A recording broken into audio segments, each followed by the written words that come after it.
রাজধানীতে মেসে আটকে রেখে ১৩ বছরের কিশোরীকে গণধর্ষণ, গ্রেফতার ৪। বাবার সাথে অভিমান করে ঘর থেকে হঠাৎ করে বেরিয়েছিল। বাসায় পৌঁছে দেওয়ার কথা বলে তারা তাকে বিভিন্নভাবে ফুসলিয়ে তাদের মেসে নিয়ে যায়। ধর্ষণের সর্বোচ্চ শাস্তি মৃত্যুদণ্ড করতে আইন সংশোধনের প্রস্তাব মন্ত্রিসভায় উঠছে আজ। নিপীড়ন বন্ধে অপরাধীদের শাস্তি নিশ্চিত করা জরুরি।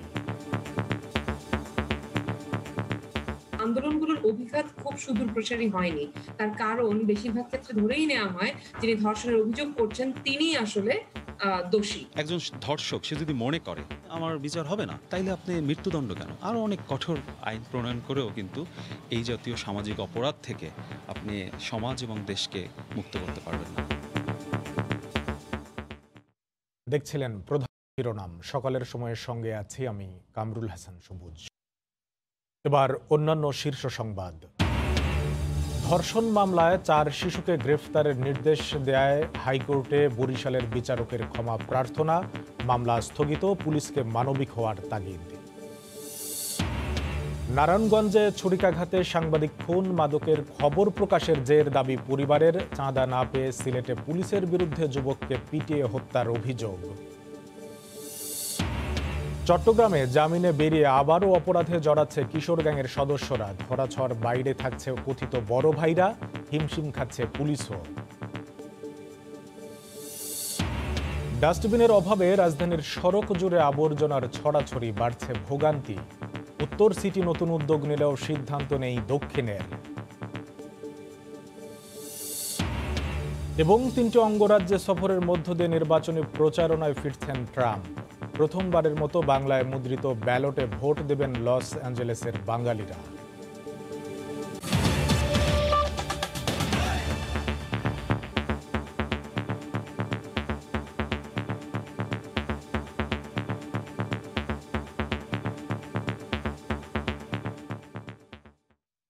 ধর্ষণ ও নিপীড়নের বিচার নিশ্চিতের জোরালো দাবির মুখে আজ আইন সংশোধনের প্রস্তাব উঠছে মন্ত্রিসভায়। সমাজ ও অপরাধ বিশ্লেষকরা বলছেন, কেবল আইন আর প্রতিবাদেই রেশ টানা যাবে না যৌন সহিংসতার। আইনের কঠোর বাস্তবায়ন, দ্রুত বিচার ও অপরাধীদের ছাড় না দেওয়ার বিষয়টি নিশ্চিত করতে হবে রাষ্ট্রকে। ফারুক ভুইয়া রবিনের রিপোর্ট। প্রতিবাদে ফুঁসছে সারা দেশ। জোরালো হচ্ছে ধর্ষণ আর নারী নির্যাতনের বিচার ও সর্বোচ্চ সাজা নিশ্চিতের দাবি। নড়েচড়ে বসেছে রাষ্ট্র। আইন ও সালিশ কেন্দ্রের পরিসংখ্যান বলছে, চলতি বছরের জানুয়ারি থেকে সেপ্টেম্বর পর্যন্ত ৯৭৫টি ধর্ষণের অভিযোগ এসেছে। অর্থাৎ গড়ে প্রতি মাসে শতাধিক ধর্ষণের ঘটনা ঘটেছে। আর চলতি মাসের প্রথম ১১ দিনেই ৭০টির বেশি ধর্ষণের খবর চেপেছে দেশের শীর্ষস্থানীয় এক দৈনিক। বিশ্লেষকরা বলছেন, পুরুষতান্ত্রিক দৃষ্টিভঙ্গি, সমাজে প্রথিত নারী বিদ্বেষ, অপরাধীদের পৃষ্ঠপোষকতা আর পার পেয়ে যাওয়ার সংস্কৃতির কারণেই কমছে না এ ধরনের অপরাধ। আর সেক্ষেত্রে মুখ্য ভূমিকা নিতে হবে রাষ্ট্রকেই। বিচার প্রক্রিয়াটাই হচ্ছে গিয়ে অপরাধী বা ধর্ষক বান্ধব, ভিকটিম বান্ধব না। একজন ধর্ষক সে যদি মনে করে আমার বিচার হবে না, এবং যখন হবে তখন মানুষ আর মনে রাখবে না। এবং আমাদের যে পৃষ্ঠপোষক আছে, আমাদের বড় ভাই, যে সংস্কৃতি, আমাদের যে গডফাদার, তারা আমাদেরকে আজ হোক কাল হোক আমাদেরকে বিচারের কাঠগড়া থেকে বের করে নিয়ে আসবে। তাইলে আপনি মৃত্যুদণ্ড কেন, আরও অনেক কঠোর আইন প্রণয়ন করেও কিন্তু এই জাতীয় সামাজিক অপরাধ থেকে আপনি সমাজ এবং দেশকে মুক্ত করতে পারবেন না। আন্দোলনগুলোর অভিঘাত খুব সুদূর প্রসারী হয়নি, তার কারণ বেশিরভাগ ক্ষেত্রে ধরেই নেওয়া হয় যিনি ধর্ষণের অভিযোগ করছেন তিনি আসলে দোষী। এটা একটা লম্বা প্রসেসের ব্যাপার এবং এক্ষেত্রে অবশ্যই রাষ্ট্র দ্রুত ব্যবস্থা নিত, তাহলে কিন্তু লোকের মনে যারা এই ধরনের ধর্ষকামী মানুষ তারা কিন্তু ভয় পেত। সামাজিক আন্দোলনের রাজনীতিকীকরণও অনেক সময় মূল উদ্দেশ্য আদায়ে প্রতিবন্ধক হয়ে দাঁড়ায় বলে মন্তব্য বিশ্লেষকদের। ফারুক ভুঁইয়া, রবিন, সময় সংবাদ, ঢাকা। নোয়াখালী থেকে বেড়াতে এসে রাজধানীতে গণধর্ষণের শিকার হয়েছে ১৩ বছরের এক কিশোরী। এ ঘটনায় ৪ জনকে গ্রেফতার করেছে পুলিশ। রাজধানীর পল্লবীতে নোয়াখালী থেকে বাবার কাছে বেড়াতে এসেছিল ১৩ বছরের ওই কিশোরী। শনিবার বাবার সঙ্গে রাগ করে বাসা থেকে বের হয়ে যায় সে। এ সময় পল্লবী কবরস্থান এলাকায় মেয়েটিকে একা পেয়ে বাসায় পৌঁছে দেওয়ার কথা বলে একটি মেসে নিয়ে যায় অভিযুক্ত মিন্টু, আলামিন, জুয়েল ও হৃদয়। পরে তাকে ধর্ষণ করে তারা। পরদিন ওই বাসা থেকে পালিয়ে আসে মেয়েটি। তার অভিযোগের ভিত্তিতে অভিযুক্ত 4 জনকে গ্রেফতার করে পুলিশ। এ ঘটনায় মেয়েটির বাবা বাদী হয়ে মামলা করেছেন।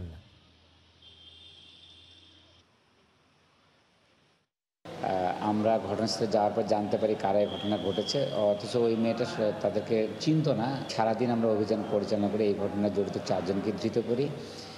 মেয়েটি অ্যাকচুয়ালি গত 2 দিন আগে তার গ্রামের বাড়ি নোয়াখালী থেকে বাবার কাছে এসেছিল এবং কালকে একটু বাবার সাথে অভিমান করে ঘর থেকে হঠাৎ করে বেরিয়েছিল। বাসায় পৌঁছে দেওয়ার কথা বলে তাকে বিভিন্নভাবে ফুসলিয়ে তাদের ম্যাসে নিয়ে যায় এবং সেখানে নিয়ে আরও 2 জন আসে। এই 4 জন মিলে তার প্রতি শারীরিক নির্যাতন করে। যে বিচারকের শুনানির এখতিয়ার নেই, সেই বিচারক পাঠিয়েছেন কারাগারে। আদেশ দেওয়ার সময় আসামিদের দেখেননি তিনি। বরিশালের বাকেরগঞ্জে 6 থেকে 8 বছরের 4 শিশুর বিরুদ্ধে ধর্ষণ মামলা নিয়ে এমন কাণ্ড করেছেন সিনিয়র জুডিশিয়াল ম্যাজিস্ট্রেট। থানার ওসির ভূমিকা নিয়েও প্রশ্ন উঠেছে। এ মামলায় উচ্চ আদালতের আদেশের সময়ও এজলাসে আপন মনে অনেকটা খেলায় মেতেছিলেন 4 শিশু। চাঞ্চল্যকর এই মামলার বিষয় বিস্তারিত থাকছে রিপোর্টে। সারা রাত জার্নি করে রোববার সকালে বাবা ও ভাইয়ের হাত ধরে হাইকোর্টে আসে 6 থেকে 8 বছরের এই 4 শিশু। ক্লান্ত শরীর, বারবার এজলাসে চোখ বন্ধ করে জিরিয়ে নিচ্ছিল তারা। অবুঝ এই শিশুদের ধারণাতেও নেই কি ঘটছে তাদের নিয়ে।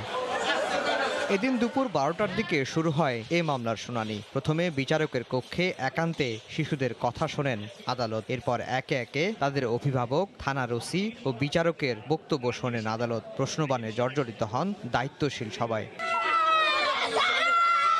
শিশুদের গ্রেফতার থেকে শুরু করে কারাগারে পাঠানো পর্যন্ত সব ক্ষেত্রেই আইনের যে লঙ্ঘন হয়েছে তা আঙুল দিয়ে দেখান বিচারপতিরা। তদন্ত ছাড়াই নাবালক শিশুদের গ্রেফতার, মীমাংসার চেষ্টা না করা, বিচারকের এখতিয়ার না থাকার পরও কারাগারে পাঠানোর বিষয়টি উঠে আসে। তখন সংশ্লিষ্ট বিচারক ভুলের জন্য ক্ষমা চান। আমরা আনকন্ডিশনাল অ্যাপোলজি চেয়েছি। আসলে এটা হলো সম্পূর্ণভাবে শিশু আদালতের এখতিয়ার এবং উনি যেটা করেছেন সেটা উনি জুরিসডিকশনের বাইরে করেছেন। যে শিশুরা মায়ের কোল ছাড়া একদিনও ঘুমাতে পারেন না, তাদেরই ধর্ষণ মামলায় গ্রেফতার করে পাঠানো হয় যশোর শিশু উন্নয়ন কেন্দ্রে। তাদেরকে পুলিশ যাইয়ে মনে করেন মুরগির ছাড় মতন মনে করেন ধরে নিয়ে আসছে। তারা কোনোরা মনে করেন তারা জিজ্ঞাসা করে না অভিভাবকের কাছে যে কি হয়েছে না হয়েছে, তারা এরকমের কোনো কিছু জিজ্ঞাসা করে না। ওসি বলছে যে ছাড়া যাইবে না, হ্যাঁ উপরে নির্দেশ আছে। উচ্চ আদালত তাদের বিরুদ্ধে হওয়া ধর্ষণ মামলার কার্যক্রম স্থগিত করেন। অ্যাটর্নি জেনারেল বলছেন এই ঘটনায় ওসি ও বিচারক দায় এড়াতে পারেন না। বাকেরগঞ্জ থানা মামলা যে ওই মামলাটা স্থগিত থাকে। পুলিশ বাহিনীর যে সদস্যরা এই মামলা রেকর্ড করেছে তাদের এখানে গাফিলতি আছে। ডেফিনেটলি বিচারক যদি এটা করে থাকেন, উনি না দেখে থাকেন, তো ওনারও এটা গাফিলতি আছে। ধর্ষণ মামলায় 4 শিশুকে গ্রেফতার ও কারাগারে পাঠানোর ঘটনায় গত বৃহস্পতিবার প্রতিবেদন প্রচার করে সময় সংবাদ। সেই প্রতিবেদন দেখে ওই রাতেই বসে হাইকোর্ট। ওই দিনই মুক্তির আদেশ দেয়া হলে তাদের ছেড়ে দেয়া হয়। আফজাল হোসেন, সময় সংবাদ, ঢাকা। সকালের সময়ে আরও থাকছে। 2022 ফুটবল বিশ্বকাপ সামনে রেখে কাতারে কমার্শিয়াল রেজিস্ট্রেশন ও লাইসেন্সের মেয়াদ 5 বছর করার ঘোষণা স্বাগত জানালেন প্রবাসী বাংলাদেশি ব্যবসায়ীরা। করোনায় আক্রান্ত হওয়ার 2 সপ্তাহের মধ্যেই হোয়াইট হাউসের বাইরে 3টি অঙ্গরাজ্যে নির্বাচনী প্রচারণায় যাচ্ছেন মার্কিন প্রেসিডেন্ট ডোনাল্ড ট্রাম্প। রোববার এক টুইট বার্তায় প্রেসিডেন্ট দাবি করেন তিনি করোনা থেকে মুক্ত। এদিকে এখন পর্যন্ত সবকটি জরিপে ট্রাম্পের থেকে বেশ এগিয়ে রয়েছেন ডেমোক্রেটিক প্রেসিডেন্ট প্রার্থী জো বাইডেন। নিউ ইয়র্ক থেকে হাসানুজ্জামান সাকির রিপোর্ট।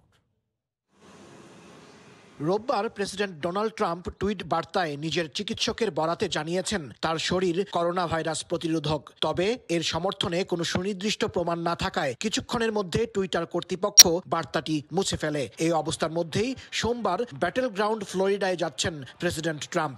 এরপর নির্বাচনী প্রচারণা চালাবেন আরও 2টি ঝুলন্ত অঙ্গরাজ্য আইওয়া ও পেনসিলভেনিয়ায়। ট্রাম্পের ভ্রমণ পরিকল্পনার এই 3টি অঙ্গরাজ্য সহ ব্যাটেল গ্রাউন্ড হিসেবে চিহ্নিত 10টি অঙ্গরাজ্যের মধ্যে জরিপে 9টিতেই এগিয়ে রয়েছেন ডেমোক্রেটিক প্রেসিডেন্ট প্রার্থী জো বাইডেন। তিনিও প্রচারণা চালিয়ে যাচ্ছেন সমান তালে। এদিকে ডেমোক্র্যাটদের বিরোধিতার মধ্যেই সুপ্রিম কোর্টে ট্রাম্পের মনোনীত বিচারক এমি কনি ব্যারেটের নিয়োগ শুনানি সোমবার সিনেটে শুরু হচ্ছে। অপরদিকে ডাক্তার ফাউসির বক্তব্য ব্যবহার করে ট্রাম্পের যে নির্বাচনী বিজ্ঞাপন তৈরি করা হয়েছে তার বিরোধিতা করেছেন ফাউসি। রোগ নিয়ন্ত্রণ ও প্রতিরোধ কেন্দ্র সিডিসির পরিচালক জানিয়েছেন এই অক্টোবরেই আরও 20,000 মানুষের মৃত্যু হবে যুক্তরাষ্ট্রে। আর করোনা বেড়ে যাওয়ায় লকডাউন করে দেওয়া হচ্ছে নিত্য নতুন এলাকা। এরই মধ্যে ভেস্তে গেছে প্রণোদনা প্যাকেজের বিল। সব মিলিয়ে নির্বাচনের আগে সবকিছু ট্রাম্পের বিরুদ্ধে যাচ্ছে বলেই দৃশ্যত মনে হচ্ছে। তবে বাস্তবে তা কতটুকু তা জানার জন্য অপেক্ষা করতে হবে নভেম্বরের 3 তারিখ নির্বাচনের দিন পর্যন্ত। হাসানুজ্জামান সাকি, সময় সংবাদ, নিউ ইয়র্ক। মার্কিন যুক্তরাষ্ট্রের আসন্ন প্রেসিডেন্ট নির্বাচনে প্রথমবারের মতো বাংলায় মুদ্রিত ব্যালটে ভোট দেওয়ার সুযোগ পাচ্ছেন লস অ্যাঞ্জেলেসের প্রবাসী বাঙালিরা। ইতিমধ্যেই ডাকযোগে ভোট দিতে ইচ্ছুক বাংলাদেশি ভোটাররা বাংলায় মুদ্রিত তাদের অফিসিয়াল ব্যালট পেয়েছেন। লস অ্যাঞ্জেলেস থেকে বিস্তারিত জানাচ্ছেন লস্কর আল মামুন। এবারের মার্কিন প্রেসিডেন্ট নির্বাচনে ব্যালট পেপারে ইংরেজির পাশাপাশি বাংলা ভাষাকে দেখতে পেয়ে আনন্দিত বাঙালিরা। এর মধ্য দিয়ে ইংরেজি ও অন্য কয়েকটি ভাষার পাশাপাশি দেশটিতে বাংলা ভাষাও একটি গুরুত্বপূর্ণ ভাষা হিসেবে স্বীকৃতি লাভ করল। 1952 সালে আমরা যে সংগ্রাম করেছিলাম তার প্রতিফলন আজ লস অ্যাঞ্জেলেস কাউন্টির বাঙালিরা প্রতিষ্ঠিত করল। আমরা অত্যন্ত আনন্দিত যে এই সর্বপ্রথম আমেরিকার ভোটিং ব্যালটে বাংলা ভাষাকে সংযোজন করা হয়েছে। ভোটারদের হাতে যে ব্যালট পেপার দেওয়া হয়েছে তাতে প্রেসিডেন্ট, ভাইস প্রেসিডেন্ট সহ প্রার্থীদের নাম বাংলা ভাষায় লেখা রয়েছে। ক্যালিফোর্নিয়ায় এবারের ব্যালট অনুযায়ী প্রেসিডেন্ট, সুপ্রিম কোর্টের বিচারক, ডিস্ট্রিক্ট অ্যাটর্নি, রাজ্য ও বিভিন্ন সরকারি দপ্তরের প্রধান নিয়োগ ও অর্থ বরাদ্দ সহ গুরুত্বপূর্ণ বিভিন্ন ইস্যুতে 5 পৃষ্ঠার ব্যালটে মোট 25টি ভোট দিতে হবে। এবারের নির্বাচনে new York, Los Angeles, Florida সহ আরও কয়েকটি রাজ্যে এমন বাংলা ব্যালটে ভোট দেওয়ার সুযোগের খবর পাওয়া গেছে। ভোটাধিকার আইনের আওতায় 2013 সালে নিউ ইয়র্কের কুইন্সে স্থানীয় নির্বাচন এবং 2016 সালে জাতীয় নির্বাচনে বাংলা ভাষায় ছাপা ব্যালট ব্যবহৃত হয়। তবে ক্যালিফোর্নিয়া অঙ্গরাজ্যের লস অ্যাঞ্জেলেসে এবারই প্রথম প্রেসিডেন্ট নির্বাচনের ব্যালটে বাংলা ভাষা ব্যবহার করা হবে। যুক্তরাষ্ট্রের মূল ভূখণ্ডে লস অ্যাঞ্জেলেসে একটি এলাকার নামকরণ করা হয়েছে লিটল বাংলাদেশ। তৈরি করা হয়েছে বাংলাদেশের বিজয় চিহ্ন, জাতীয় স্মৃতিসৌধ মুরাল এখানে। আর এবার রাষ্ট্রীয়ভাবে প্রতিষ্ঠা পেল বাংলা ভাষার। এ অর্জন বাংলার ও বাঙালির। লস্কর আল মামুন, সময় সংবাদ, লস অ্যাঞ্জেলেস, যুক্তরাষ্ট্র। স্বাস্থ্য অধিদপ্তরের হিসেবে করোনায় আক্রান্ত হয়ে দেশে গতকাল দুপুর পর্যন্ত 24 ঘন্টায় 24 জন মারা গেছেন। নতুন শনাক্ত হয়েছেন 1193 জন। এ নিয়ে দেশে মোট রোগীর সংখ্যা 3,78,266 জন।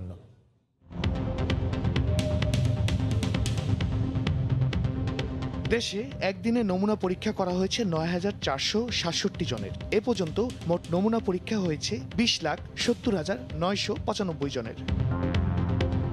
24 ঘন্টায় নতুন করে 1,193 জনের দেহে করোনা শনাক্ত হয়েছে।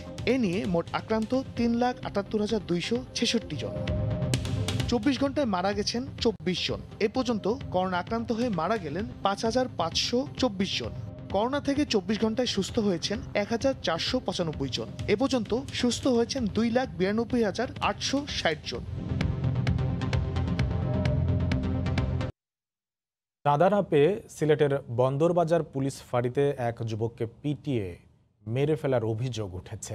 তবে রায়হান আহমেদের মৃত্যু ছিনতাইয়ের সময় গণপিটুনিতে হয়েছে বলে দাবি পুলিশের। এদিকে নির্যাতনের অভিযোগ ওঠার পর ঘটনাটি তদন্তের আশ্বাস দেয়া হয়েছে। রায়হান আহমদের মা সালমা বেগম ও চাচা হাবিবুল্লাহ অভিযোগ করেন, কর্মস্থল চিকিৎসকের চেম্বার থেকে ফিরতে দেরি দেখে শনিবার রাত 10টায় রায়হানের মোবাইলে ফোন দেন মা ও স্ত্রী, কিন্তু ফোন বন্ধ পান। ভোর 4:23 দিকে মায়ের মোবাইল ফোনে অপরিচিত একটি নম্বর থেকে কল দিয়ে রায়হান জানায় পুলিশ তাকে ধরে বন্দরবাজার ফাঁড়িতে নিয়ে এসেছে। এখন তার কাছে 10,000 টাকা ঘুষ চাচ্ছে, টাকা দিলে পুলিশ তাকে ছেড়ে দেবে। এই কথা শুনে রায়হানের মা তার চাচাকে 5,000 টাকা দিয়ে বন্দরবাজার পুলিশ ফাঁড়িতে পাঠান। রায়হানের চাচা হাবিবুল্লাহ রোববার ফজরের সময় টাকা নিয়ে ভাতিজা রায়হানকে ছাড়িয়ে আনতে বন্দরবাজার ফাঁড়িতে যান। পুলিশে কইছেন যে আপনার টাকা 10,000 লইয়া আবার কথা ওগুন লইয়া আনছে না। আমার ভুয়ারে এই যে নির্মমভাবে মারলো, আর তাই তো টাপ টাপ করে বাড়ি আইছে ভাঙছে দুইও পাও দুইও হাত। পরে ফাঁড়ির পুলিশ সদস্যরা জানান অসুস্থ হয়ে পড়ায় সকাল 7টার দিকে রায়হানকে ওসমানী মেডিকেল কলেজ হাসপাতালে নিয়ে যাওয়া হয়েছে। এ খবরে হাবিবুল্লাহ উদ্বিগ্ন হয়ে তৎক্ষণাৎ ওসমানী মেডিকেল কলেজ হাসপাতালে যান। সেখানে গিয়ে জানতে পারেন রায়হানের লাশ মর্গে রাখা হয়েছে। ময়নাতদন্তের পর বিকেল 4টার দিকে পরিবারের কাছে লাশ হস্তান্তর করে। পুলিশি নির্যাতনে রায়হানের মৃত্যুর খবর ছড়িয়ে পড়লে এলাকাবাসী রোববার বিকেল 4:30টার দিকে সিলেট সুনামগঞ্জ সড়কে টায়ার জ্বালিয়ে প্রতিবাদ জানায়। রায়হানের পরিবারের সদস্য এবং স্থানীয় কাউন্সিলর ছিনতাইকালে গণপিটুনির ঘটনা অস্বীকার করেন।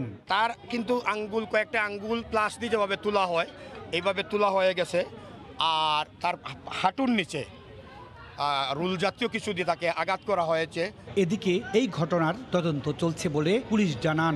তার মৃত্যুর কারণ হিসেবে কে বা কারা জড়িত কিংবা কজ কি, এই বিষয়ে আমাদের তদন্ত কাজ চলতেছে। নিহত রায়হান আহমদ সিলেট নগরীর আখালিয়া এলাকার নেহারিপাড়ার গুলতেরা মঞ্জিলের মৃত রফিকুল ইসলামের ছেলে। সে এক সন্তানের জনক। নগরীর স্টেডিয়াম মার্কেটে ডাক্তার আব্দুল গফফারের চেম্বারে তিনি চাকরি করতেন। ইকরামুল কবির, সময় সংবাদ, সিলেট। চট্টগ্রামে আবারও বেপরোয়া হয়ে উঠেছে কিশোর গ্যাং। বিশেষ করে আগে গ্রেফতার হওয়া কিশোর গ্যাংয়ের সদস্যরা জামিনে মুক্ত হয়ে এসে এলাকা ভিত্তিক ত্রাসের রাজত্ব কায়েম করার চেষ্টা করছে। মাদক ব্যবসা এবং সেবনের পাশাপাশি চুরি ও ছিনতাইয়ের সঙ্গে জড়িয়ে পড়ছে তারা।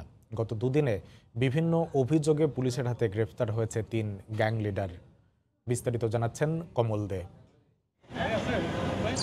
রোববার নগর গোয়েন্দা পুলিশের হাতে গ্রেপ্তার হওয়া কিশোর গ্যাং লিডার সাইদ এবং আরমান আগেও একবার হত্যা মামলায় গ্রেপ্তার হয়েছিল, কিন্তু সম্প্রতি জামিনে মুক্ত হয়ে আবারও অপরাধের সাথে জড়িত হয়ে পড়ে বলে অভিযোগ পুলিশের। তাই অভিযান চালিয়ে গ্রেপ্তার করা হয় তাদের। অবশ্য শনিবার চকবাজার থানায় গ্রেপ্তার হয়েছিল অন্তু বড়ুয়া নামে আরও এক কিশোর গ্যাং লিডার। এই গ্যাং নিয়ে তারা এখানে উৎপাত করছিল এই জামাল খান এলাকায়। এই দেখা গেছে মানুষের কাছ থেকে হয়তো মোবাইল ছিনায় নিছে, কাউকে আটকেছে, মারধর করে। পুলিশ সহ আইন শৃঙ্খলা বাহিনীগুলোর তথ্য অনুযায়ী বর্তমানে নগরীতে ছিন্নমূল কিশোরদের 15টি এবং অবস্থাপন্ন পরিবারগুলোর কিশোরদের আরও অন্তত 7 থেকে 10টি গ্রুপ নগরীতে আধিপত্য বিস্তার করে আছে। জামিনে বের হয়ে আসা তরুণরাই এসব গ্রুপের নেতৃত্ব দিচ্ছে বলে তথ্য রয়েছে পুলিশের কাছে। জামিনে চলে আসার পরে এরা বিভিন্ন ধরনের ক্রাইমের সঙ্গে জড়িয়ে পড়ে। এরা জায়গা চেঞ্জ করে এবং ধরন চেঞ্জ করে বখাটেপনা, ইপটিজিং এবং নেশার জগতে ঢুকে গেছে এবং এটার টাকার কারণে তারা ছিনতাই জগতে পা দিয়েছে। রাজনৈতিক ছত্রছায়ায় থাকা কথিত বড় ভাইদের আইনের আওতায় আনতে না পারায় কিশোর গ্যাংগুলোকে নিয়ন্ত্রণ করা যাচ্ছে না বলে অভিযোগ সুশীল সমাজের। নগরীতে এ ধরনের তালিকাভুক্ত বড় ভাই রয়েছে অন্তত 12 থেকে 15 জন। তাদেরকে যারা আশ্রয়দাতা, প্রশ্রয়দাতা, যারা মদত দেয় এবং কথিত বড় ভাইদের পিছনে অনেক ক্ষেত্রে শোনা যায় অনেকে দুর্নীতিপরায়ণ প্রশাসনের কর্মকর্তারা আছেন। সেই জায়গাগুলো যদি বন্ধ না হয় তাহলে অপরাধ বারে বারে ঘটবে। গত আগস্ট মাসে র্যাব ও পুলিশের বিশেষ অভিযানে আটক হয় কিশোর গ্যাং গ্রুপের 44 জন। কমল দে, সময় সংবাদ, চট্টগ্রাম।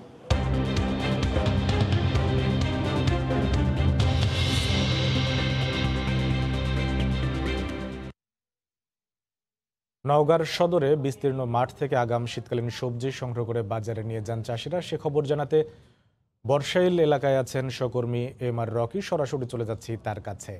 রকি, সবুজ, আপনি জানেন আসলে শীতের আগাম জাতের যেসব সবজি রয়েছে ইতিমধ্যে কিন্তু এই সবজিগুলো ওটা শুরু হয়েছে। এখন এই সবজির যে বাজার ব্যবস্থা এখানে আমরা লক্ষ্য করছিলাম গেল বছরের চেয়ে এবছর কিন্তু অত্যন্ত চড়া দাম এই প্রান্তিক পর্যায়ের এই বাগানগুলোতে যারা সবজি চাষি তারা বলছেন যে এবার কিন্তু বিভিন্ন জায়গায় বন্যা হওয়ার কারণে সবজির কিন্তু একটা আকাল রয়েছে। এই আকালকে আসলে পুঁজি করে দামের ক্ষেত্রে কিন্তু চড়া দাম পাচ্ছেন এবং এই এলাকায় কিন্তু উঁচু এলাকায় কিন্তু বন্যায় তেমন কোনো প্রভাব ফেলেনি। ফলে এখানকার যারা সবজি চাষি এবার কিন্তু বেশ লাভবান।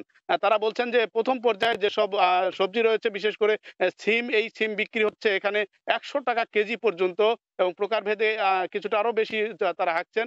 অন্যান্য সবজির ক্ষেত্রেও কিন্তু একই অবস্থা। বেগুন, পটল এই সব সবজি কিন্তু প্রান্তিক পর্যায়ে 40 টাকা, 35 থেকে 50 টাকা পর্যন্ত তারা বিক্রি করছেন।